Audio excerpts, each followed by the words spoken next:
Hi and welcome back. Now in this video, I want to discuss the AWS API Gateway Service.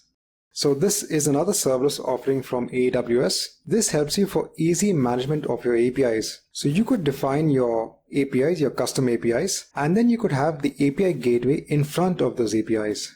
Now, one of the biggest advantages of using the API gateway is less of a maintenance headache. So you don't need to think about availability of your gateways to your APIs. You don't need to think about the underlying maintenance about the infrastructure. Everything is managed for you by AWS.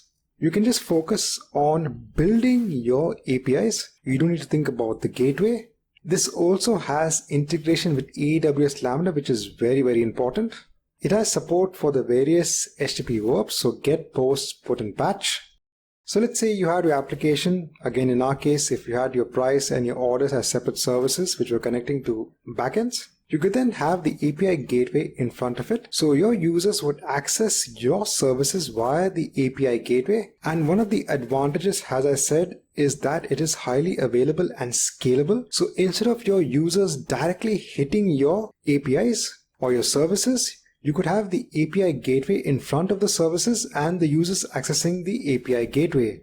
Another advantage is that you could have different levels of services. So maybe you have one service where you have the elastic load balancer in front of your EC2 instances. You could then have another service which is AWS Lambda, and then you could have the API gateway which could interact with each service separately. So it's not necessary that each service has a particular architecture. You could have different architectures for your underlying services and then deploy the API gateway.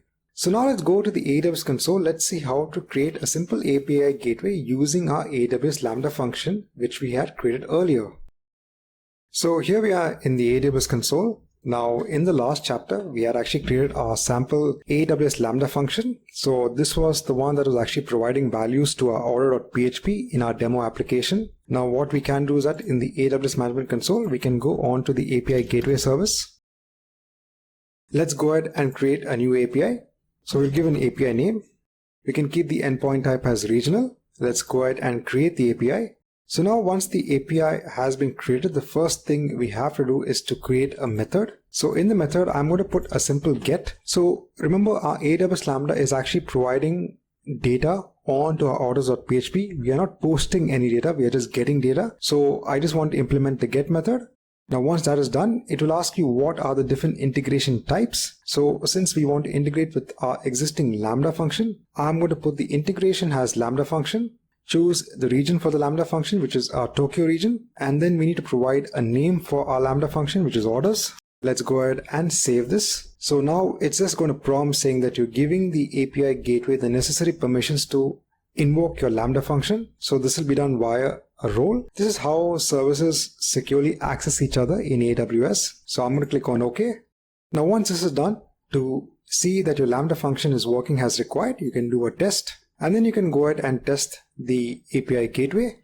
Now once the test is completed, you can see the response body. So we are getting the order values in our response body. So our API gateway is working successfully with our Lambda function. Now, if you want to invoke this from our PHP page, the first thing we have to do is that we have to deploy this onto production. So it's not only important just to create the API, we also have to ensure that we deploy the API. Now we have to deploy the API onto a stage. I currently don't have a stage, so I'm going to click on new stage. I can give a name of production and then deploy the API.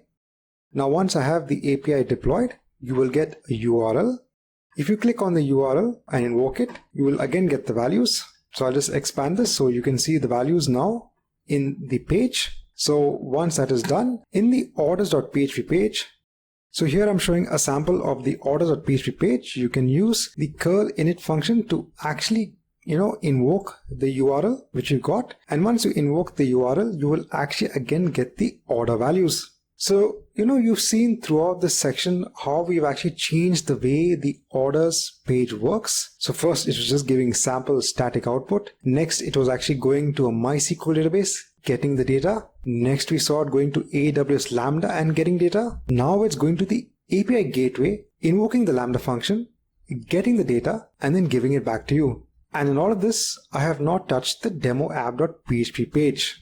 Again, another way in which you can use your application with one of the AWS services in an isolated fashion. So now let's move on to our next video, which is Amazon Route 53.